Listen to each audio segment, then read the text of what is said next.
Title: The Rescue We All Need. Nathan, looking up at his dad. Dad, you've talked about salvation at church, but what does it really mean? Why do we need it?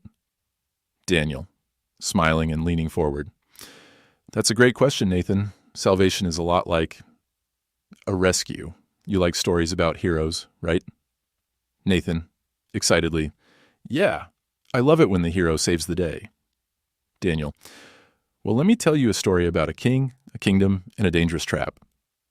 Daniel, once upon a time, there was a great king who ruled a beautiful kingdom. The people loved him because he was kind, wise, and protected them from harm. But there was one rule the king gave to his people. Do not go into the forbidden forest. Daniel, this forest was full of dangers.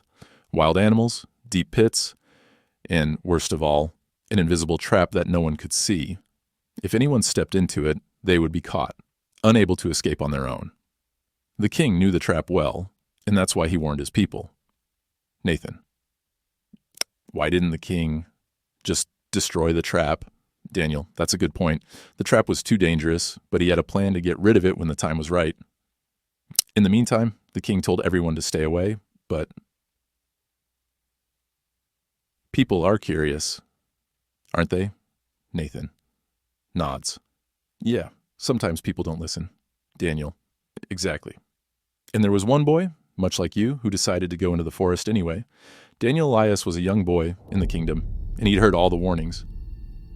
But one day, he thought, what's the big deal? It's just a forest. I bet I can handle it. Daniel. But as soon as he stepped deeper into the forest, he fell into the trap. He couldn't see it until it was too late, and no matter how hard he struggled, he couldn't free himself. Nathan. Whoa! Was he stuck forever? Daniel. He would have been. But remember, the king was wise. He knew about the trap and had prepared a rescue plan. Daniel. Vo.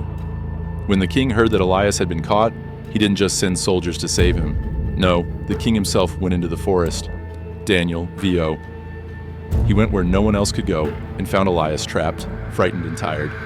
The boy called out, I'm sorry, I didn't listen. But the king didn't scold him. He knelt down, broke the trap with his sword, and freed Elias. Elias, looking up at the king, you came for me? Even though I disobeyed? King, smiling kindly, yes, I came because I love you, and I want you to be free. So the king is like, Jesus.